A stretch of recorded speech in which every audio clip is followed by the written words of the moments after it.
jabatan Sekda Kabupaten Manokwari hingga kini masih belum dapat dilakukan karena masih menunggu jawaban Komisi Aparatur Sipil Negara.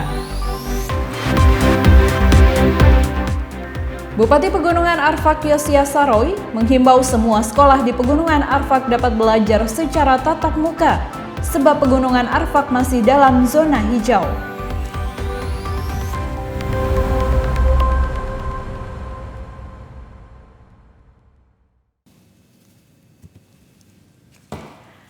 Salam jumpa pemirsa, senang sekali saya Esti Ika dapat kembali menjumpai Anda dalam program berita Papua Barat hari ini. Sejumlah informasi di Papua Barat akan kami hadirkan untuk Anda.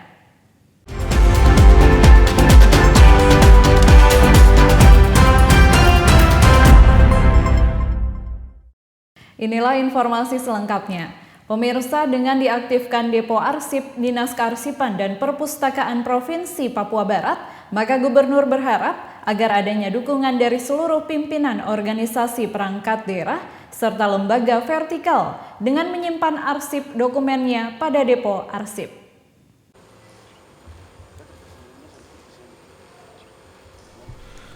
Untuk mendukung terwujudnya tata kelola pemerintahan yang baik dan bersih dalam melaksanakan pelayanan publik yang profesional, maka perlu adanya dukungan tata kelola kearsipan yang dilaksanakan secara efektif, efisien, dan transparan. Dengan demikian, manajemen kearsipan yang baik dapat menyajikan informasi yang akurat terkait proses pembangunan dalam penyelenggaraan pemerintahan kepada masyarakat.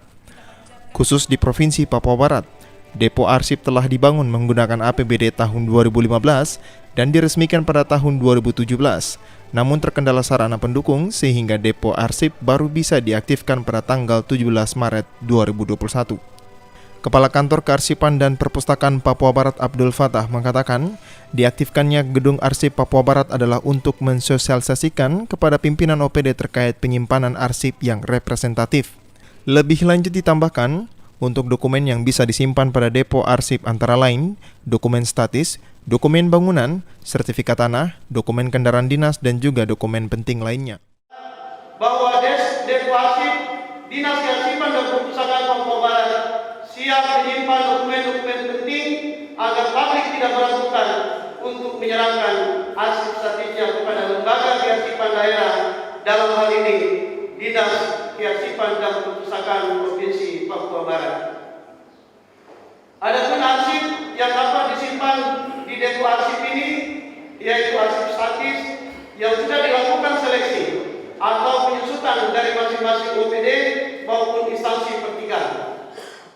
Gubernur Papua Barat dalam sambutannya yang dibacakan Asisten 2 Setda Papua Barat Melkias Werinusa menyampaikan, untuk peningkatan kearsipan di Papua Barat harus didukung dengan pengelolaan sistem kearsipan yang baik dengan sarana dan prasarana yang memadai. Dan Depo Arsip dapat melaksanakan tugas harus didukung oleh pimpinan OPD di daerah dengan menyerahkan dokumen dari setiap OPD untuk disimpan di Depo Arsip. Maka sistem penataan dan pengelolaan arsip perlu dilakukan secara baik dan benar, dan tentunya harus didukung dengan sarana prasarana yang memadai.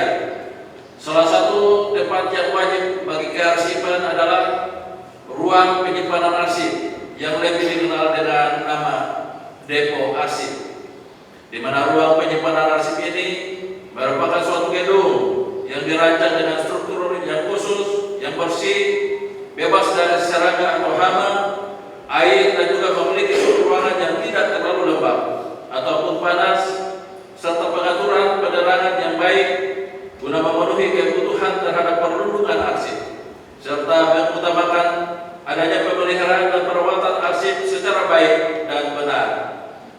Dengan diaktifkannya Depo Arsip Papua Barat Dinas Kearsipan dan Perpustakaan Daerah Papua Barat, maka diharapkan kepada pemerintah agar adanya dukungan sumber daya manusia di bidang kearsipan dan juga sarana-prasarana pendukung lainnya yang masih kurang untuk mendukung proses pelayanan kearsipan. Jimmy Tabisu, TVRI Papua Barat melaporkan. Pemirsa, Ketua DPR Papua Barat, Orgenes Wonggor, berharap agar pemerintah Provinsi Papua Barat dapat mendukung Depo Arsip sebagai pengelolaan arsip yang baik.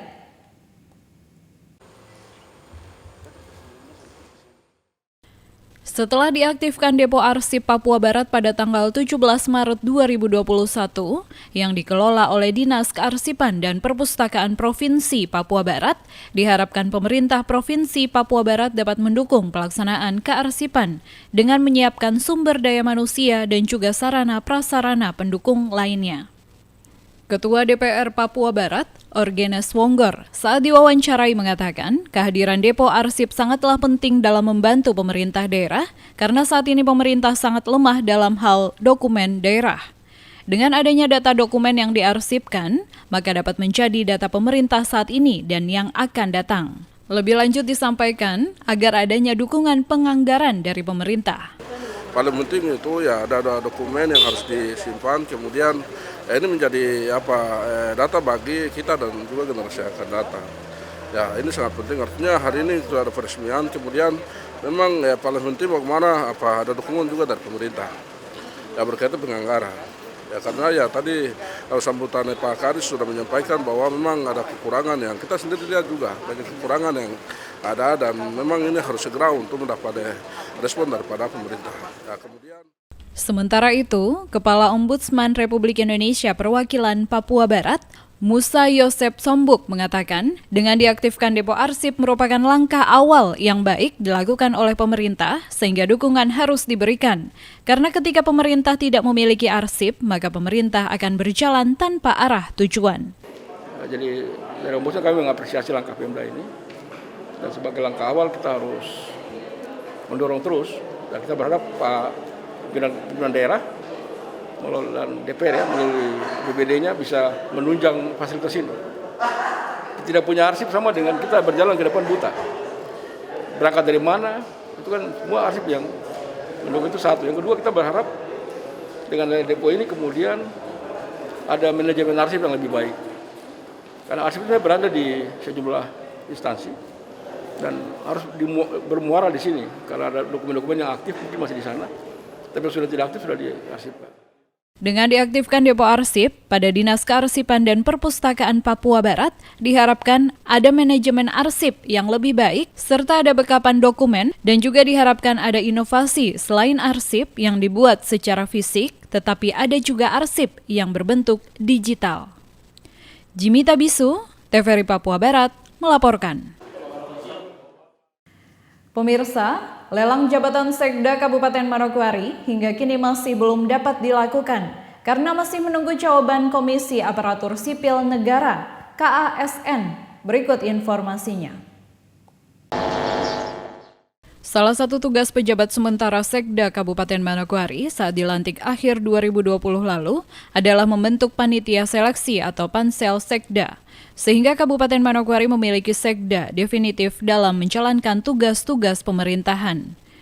PLT Sekda Manokwari, Mersiana Jalimun, saat dikonfirmasi di ruang kerjanya Selasa kemarin, menjelaskan bahwa pansel lelang jabatan telah terbentuk namun masih menunggu jawaban dari Komisi Aparatur Sipil Negara atau KASN.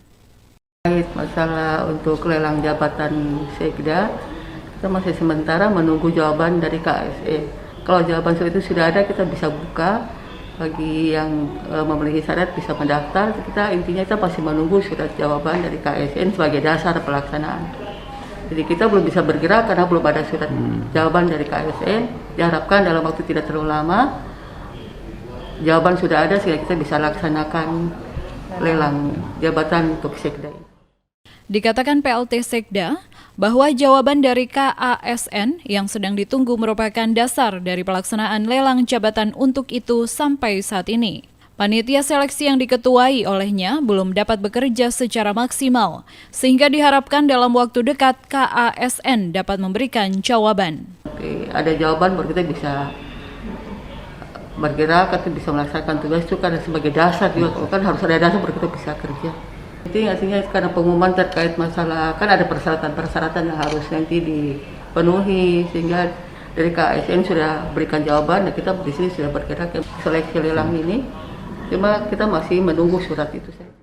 PLT Sekda juga mempertegas bahwa jawaban dari Komisi Aparatur Sipil Negara atau KASN merupakan dasar dalam melakukan lelang jabatan Sekda, sehingga panitia seleksi akan menunggu sehingga panitia seleksi akan menunggu sampai ada jawaban dari KASN. Panitia seleksi lelang jabatan Sekretaris Daerah Kabupaten Manokwari telah terbentuk sejak Februari lalu.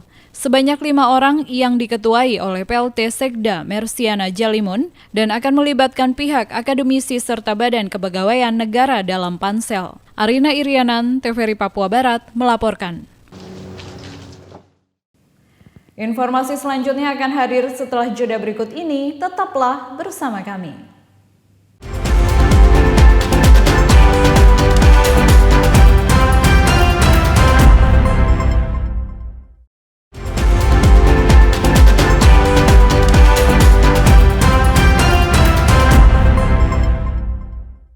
Terima kasih Anda masih bersama kami. Pemirsa, Puskesmas Testega perlu mendapat perhatian dari Dinas Kesehatan Kabupaten Pegunungan Arfak. Pasalnya sebagian bangunannya saat ini sudah rusak sehingga perlu direnovasi ataupun dibangun baru.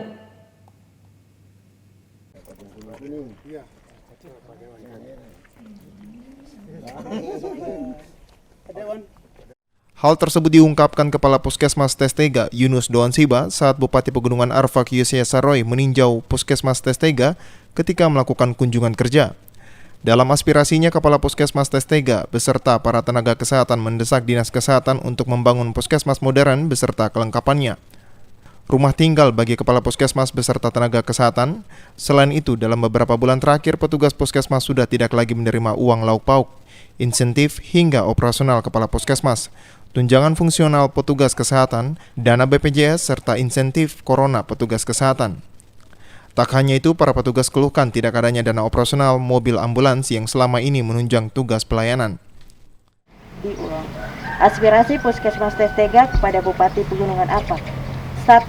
Pembangunan puskesmas modern, 1 paket dengan perumahan petugas, rumah kepala puskesmas, lampu, air, pagar, dan mebel air. 2. Dana puskesmas meliputi insentif pegawai, uang lauk pauk, operasional puskesmas, operasional kepala puskesmas, tunjangan fungsional petugas kesehatan, tunjangan daerah terpencil, dana BPJS, insentif corona petugas kesehatan. 3. Biaya perawatan mobil ambulans. 4. Biaya bahan bakar minyak. 5. Pengadaan WiFi petugas Testega guna menunjang pelayanan Puskesmas Testega. Sementara itu, Kepala Puskesmas Testega Yunus Doansiba mengeluhkan kalau sejak bulan Juli 2019 hingga saat ini dirinya belum menerima dana operasional jabatan Kepala Puskesmas. Untuk itu, dirinya mendesak kepada Bupati agar segera merealisasikan melalui Dinas Kesehatan Pegunungan Arfak. Tahun bulan Juli 2019 hingga sampai saat ini kami belum dapat operasional jabatan Kepala Puskesmas sampai hari ini. Ini kami sampaikan untuk Bapak Bupati. Atas laporan dari Kepala Puskesmas beserta tenaga kesehatan Testega, Bupati Yosea Saroy turut meresponnya. Menurut Bupati, jika kondisi keuangan daerah mampu untuk membangun baru, maka akan segera dibangun. Akan tetapi jika keuangan daerah tidak mencukupi untuk membangun baru, maka hanya sebatas direnovasi. Untuk itu, Bupati berjanji akan memanggil Kepala Dinas Kesehatan Pegunungan Arfak untuk kembali meninjau perencanaan yang telah tertuang dalam dokumen pelaksanaan anggaran tahun 2021. Tahun-tahun berikut. Semoga apa yang kita harapkan, yang entah mau bangun baru atau rehab berat atau renovasi berat yang ada, nanti kita lihat sesuai dengan kemampuan keuangan daerah. Kalau memang anggaran cukup, kita bangun baru. Kalau memang tidak cukup, ya kita akan renovasi atau rehab berat di puskesmas yang sudah ada. Nah itu, tapi nanti kita akan bicarakan lagi. Dan nanti kita akan panggil Kepala Dinas untuk kita lihat yang tadi disampaikan oleh Pak Puskesmas tadi seperti apa.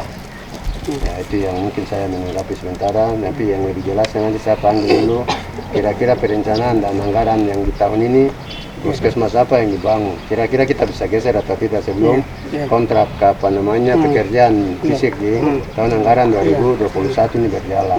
Sebelumnya, Kepala Puskesmas Testega pada beberapa waktu lalu melakukan pemalangan kantor Dinas Kesehatan Pegunungan Arfak akibat tidak dianggarkannya pembangunan Puskesmas Testega di tahun 2021. Sementara yang dianggarkan hanyalah Puskesmas Anggi dan Menyembau. Padahal dalam Musrembang 2020, saat itu Kepala Dinas Kesehatan telah merencanakan pembangunan Puskesmas Testega masuk di tahun anggaran 2021. Namun pada kenyataannya tidak demikian. Dari Pegunungan Arfak, Tim Liputan melaporkan. Pemirsa, selain masalah kesehatan, Bupati Pegunungan Arfak juga menerima keluhan dari para guru yang bertugas di distrik Testega tentang minimnya sarana dan prasarana pendidikan, baik di sekolah dasar maupun sekolah menengah pertama, mulai dari tenaga pendidik hingga fasilitas sekolah. Sejumlah masalah terkait sarana prasarana pendidikan di distrik Testega yang masih minim turut ditemui Bupati Pegunungan Arfak Yosia Saroy saat melakukan kunjungan kerja perdana pasca dilantik sebagai Bupati Pegunungan Arfak periode 2021-2024. Permasalahan yang nampak terlihat diantaranya bangunan sekolah yang masih menggunakan papan, halaman sekolah yang kondisinya tidak memungkinkan untuk dilaksanakan upacara bendera, kurangnya ruang kelas hingga pada perumahan guru. Yang orang lain yang masuk datang tembus di pegawai kemarin, padahal bapak orang sudah mengabdi lama di sini. Terus ya gaji yang cari bapak, jadi sedangkan sarana prasarana itu hampir semua sama. Tinggal nanti bagaimana ada anggaran, pasti tidak semua, tapi mungkin bertahap satu ini selesai nanti tambah berikut lagi satu di sini. Karena semua membutuhkan sarana prasarana pendidikan yang memang sangat memprihatinkan. Jadi di PG belum ada sekolah pun satu langsung sertifikat itu belum ada. Nah, kita berdoa supaya demi sedikit, bertahap sedikit demi sedikit kita menaik kekurangan yang ada, baik itu tempat tinggal guru, ruang kelas, laboratorium atau perpustakaan dan lain sebagainya. Nah, tapi yang dua ini yang memang sangat menyentuh sekali di saya, yaitu Bapak dulu mengabdi selama bidang studi yang sama, tapi orang lain yang tidak tahu dari mana datang ke sini. Itu yang pertama, yang kedua yang tunjangan itu karena bayar uang transport ya, transport saja 2 juta gajinya, sedangkan mau turun ke Manokwari itu sudah 3 juta. Nah itu nanti jadi catatan penting untuk saya. Atas permasalahan tersebut, Bupati Yosia Saroy turut prihatin dengan kondisi yang dialami para guru di SMP Testega. Untuk itu, masalah belum terangkatnya guru honorer menjadi CPNS, serta usulan kenaikan gaji honor guru, khususnya di Testega, akan menjadi prioritas Bupati untuk ditindaklanjuti oleh Dinas Pendidikan Pegunungan Arfak. Di pedalaman, di kampung, kita punya sarana prasarana kurang. Tapi kita punya otak pikiran yang Tuhan ciptakan itu semua sama. Ya, itu yang saya harapkan kepada anak-anak saya semua. Kami juga rajin belajar, supaya cita-cita yang tadi kamu ciptakan itu, ada yang mau jadi ibu guru, ada yang jadi suster, ada yang jadi mantri, ada yang nanti ganti saya jadi bupati, ada yang nanti jadi tentara, polisi. Kepada para siswa yang telah kembali belajar seperti biasa, Bupati berpesan sekalipun sekolah di Testega berada di pedalaman dengan segala keterbatasan sarana prasarana, namun semangat untuk menuntut ilmu harus terus terpatri di setiap siswa. Kedepannya, Bupati berjanji akan terus memperhatikan dunia pendidikan agar ada putra-putri Arfak yang berhasil menjadi pemimpin maupun berhasil di berbagai bidang pemerintahan, politik maupun militer. Dari Pegunungan Arfak, Tim Liputan melaporkan. Bupati Pegunungan Arfak Yosia Saroy menghimbau semua sekolah di Pegunungan Arfak dapat belajar secara tatap muka. Sebab Pegunungan Arfak masih dalam zona hijau pada masa pandemi COVID-19.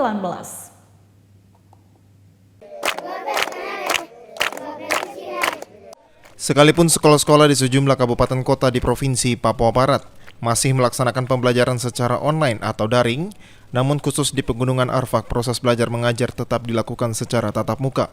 Pasalnya di masa pandemi COVID-19, Pegunungan Arfak masih dalam zona hijau. Himbauan ini disampaikan Bupati Pegunungan Arfak Yosia Saroy kepada sejumlah wartawan di sela-sela kunjungan perdananya di distrik Testega. Meski dilakukan secara tatap muka, namun pihak sekolah tetap menerapkan protokol kesehatan dengan 3M, yaitu memakai masker, mencuci tangan dengan sabun, dan menjaga jarak. Untuk sekolah tatap muka ini sebenarnya kita ini masih zona hijau, jadi harus semua laksanakan tatap muka. Nah, di sisi lain ya tetap kita harus mencegah, tetap pakai 3M itu tetap kita laksanakan ya. Kita menggunakan masker, mencuci tangan, jaga jarak itu harus. Tapi saya berharap semua sekolah di PG ini harus dibuka, tetap tatap muka. Bupati menegaskan agar semua sekolah di Pegunungan Arfak tetap dibuka dan kembali belajar secara tatap muka. Sebab jika pemerintah pusat menghendaki agar semua sekolah melakukan pembelajaran secara online, maka di Pegunungan Arfak hal tersebut tidak dapat dilakukan sebab terkendala jaringan internet yang sangat terbatas jangkauannya. Semua sekolah di PGAP ini harus dibuka, tetap muka. Ya, karena kita ini di pedalaman baru masih zona hijau, jadi harus tatap muka karena tidak ada online yang kita punya anak-anak. Jadi kita bisa belajar dari rumah dan lain sebagainya itu tidak ada di PGAP. Kita akan mintakan dinas kesehatan pendidikan untuk segera laksanakan tatap muka. Sejak Januari 2021, sekolah-sekolah di Kabupaten Pegunungan Arfak sebagian telah kembali belajar tatap muka. Namun ada juga sebagian sekolah yang belum belajar secara normal. Padahal selama ini Kabupaten Pegunungan Arfak masih bebas dari COVID-19. Sehingga semua sekolah tetap belajar tatap muka dengan tetap menerapkan protokol kesehatan. Dari Pegunungan Arfak, tim liputan melaporkan. Informasi selanjutnya akan hadir setelah jeda berikut ini. Tetaplah bersama kami.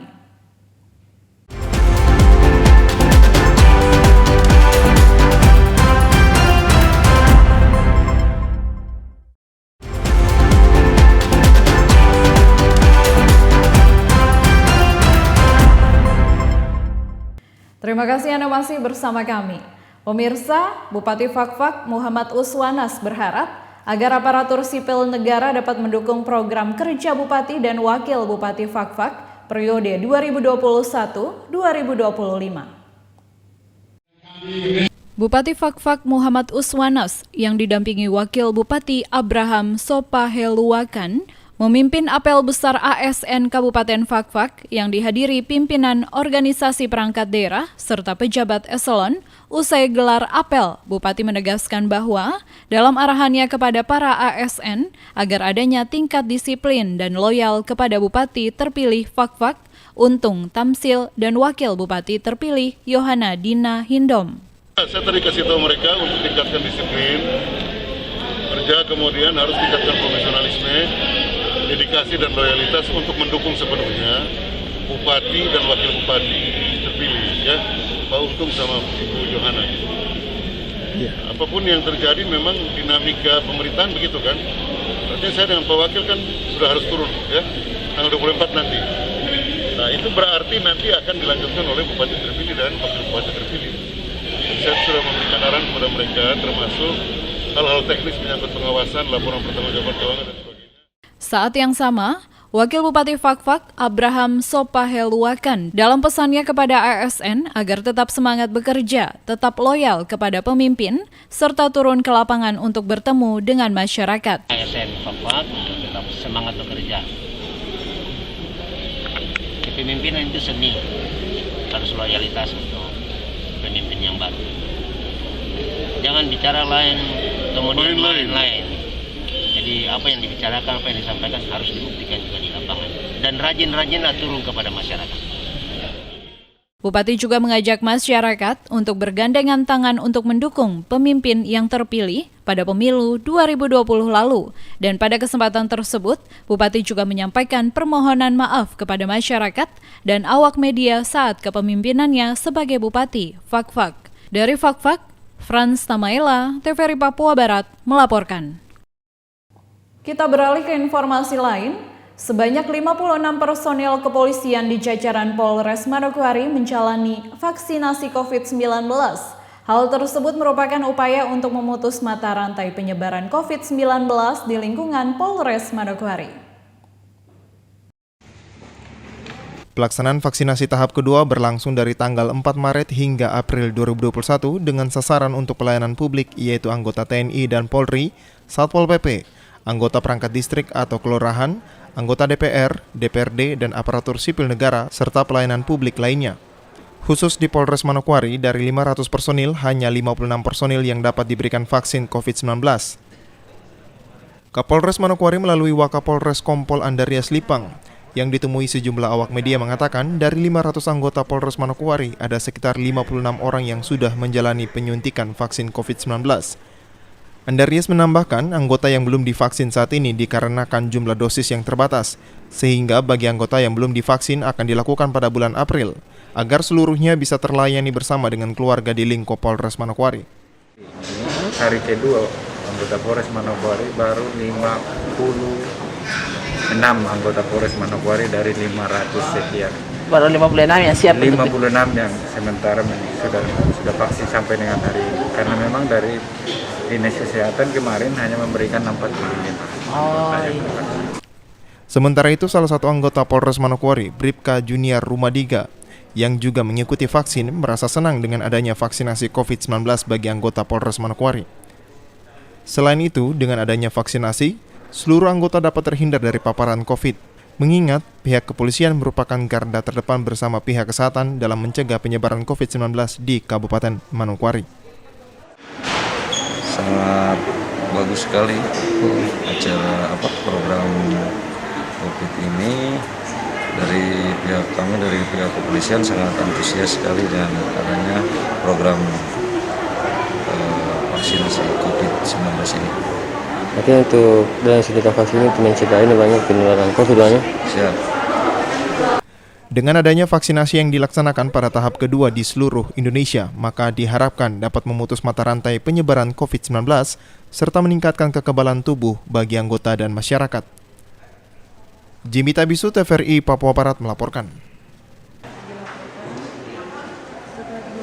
Pemirsa, Ketua DPD PWKI Papua Barat, Nyonya Febelina Wondiwoy, melantik pengurus PWKI Provinsi Papua Barat masa bakti 2021-2024. Pengurus PWKI dilantik oleh Ketua DPD PWKI Papua Barat, Febelina Wondiwoy, merupakan pengurus yang terpilih pada Musda II PWKI Papua Barat pada 3 Maret 2020 lalu, namun pelantikan baru bisa dilakukan akibat pandemi COVID-19 dan pilkada beberapa waktu lalu. Pelantikan pengurus PWKI Papua Barat yang berlangsung di Aula Kantor PWKI Papua Barat dihadiri Asisten 3 Setda Papua Barat, Bupati Manokwari, Ketua PKK Papua Barat, Ketua DWP Papua Barat, pengurus PWKI serta tamu undangan lainnya. Ketua DPD PWKI Papua Barat, Febelina Wondiwoy, dalam sambutannya menyampaikan PWKI merupakan mitra pemerintah sehingga telah terbentuk di setiap kabupaten kota di Papua Barat. Yang tak terpisahkan dari stakeholder pembangunan dan mitra kerja pemerintah daerah secara organisatoris, DPD PWKI Provinsi Barat telah dibentuk dan eksis di 9 kabupaten dan 1 kota di wilayah Provinsi Papua Barat dan telah bermitra serta mendukung kebijakan pembangunan khususnya pemberdayaan perempuan dan pembinaan perempuan Kristen di Provinsi Papua Barat.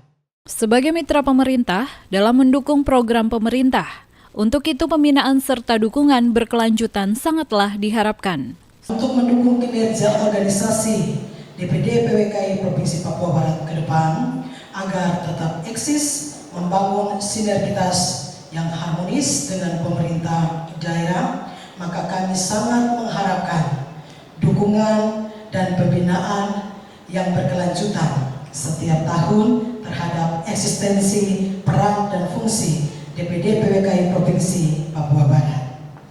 Kami sangat memahami, menyadari dan merasakan bahwasannya eksistensi peran dan fungsi DPD PWKI Provinsi Papua Barat sampai hari ini sangat tidak terlepas dari dukungan pembinaan dari pemerintah daerah, yaitu Bapak Gubernur Provinsi Papua Barat, Bapak Dr. Andus Domingus Mandacan dan OPD. Lebih lanjut disampaikan, PWKI Papua Barat hingga kini masih eksis dan bermitra dengan pemerintah merupakan salah satu bukti dukungan pemerintah Papua Barat kepada PWKI. Oleh sebab itu, melalui momentum pelantikan pengurus PWKI, selaku Ketua PWKI Febelina Wondiwoy mengucapkan terima kasih kepada Gubernur Papua Barat. Arina Irianan, TVRI Papua Barat melaporkan. Informasi tadi sekaligus menutup jumpa kita dalam program berita Papua Barat hari ini. Kami tetap mengajak Anda untuk selalu mengikuti protokol kesehatan agar bersama semua pihak dapat memutus mata rantai penyebaran COVID-19. Atas nama kerabat kerja yang bertugas, saya Esti Ika mengucapkan terima kasih dan sampai jumpa.